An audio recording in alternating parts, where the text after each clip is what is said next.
NewsNation's Tom Dempsey joins us live from Washington with more. Tom, there are already huge fights brewing over how to make sure everybody can vote next month, especially in storm-damaged Florida, which has 30 electoral votes up for grabs.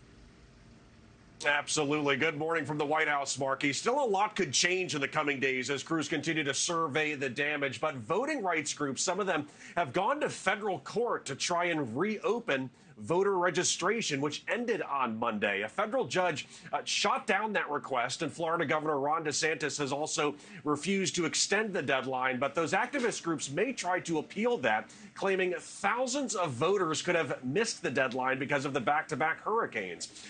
Governor Ron DeSantis saying he is prepared to issue an executive order after Hurricane Milton to allow supervisors to change voting sites, but he has not done that just yet. However, he has issued an executive order in 10 of Florida's hardest hit counties after Hurricane Helene. It essentially allows election leaders in those counties to make early voting changes and set up consolidated polling locations. It also softens restrictions on mail-in ballots and allows state employees to take paid administrative leave to serve as polling workers on Election Day.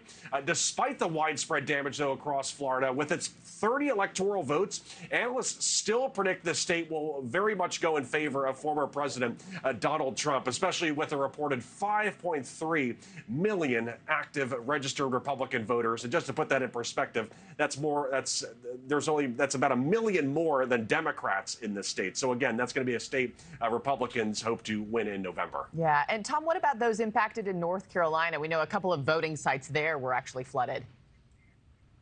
Yeah, North Carolina obviously going to be a very important swing state with 16 electoral votes. Many of the hard-hit areas after Hurricane Helene are Republican-leaning areas, affecting about 8% of eligible voters there. Election leaders say they are doing everything they can to ensure people will be able to cast their vote.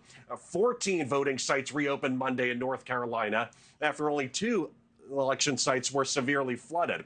Schools and fire departments were to be used as polling locations, but are still being used as shelters, as a reported 67,000 people are still without electricity. And as for Georgia, which has also experienced widespread power outages, we are learning voting offices and machines were able to escape lots of damage. And so far, out of the 2,400 polling locations, only 3 still need to be assessed for damage. Markie? I think this is making a whole lot of voters across the country nervous, not just there in those storm-ravaged states. Tom Dempsey, thanks so much. Thanks for watching, everybody. Go to joinnn.com to find NewsNation on your television provider.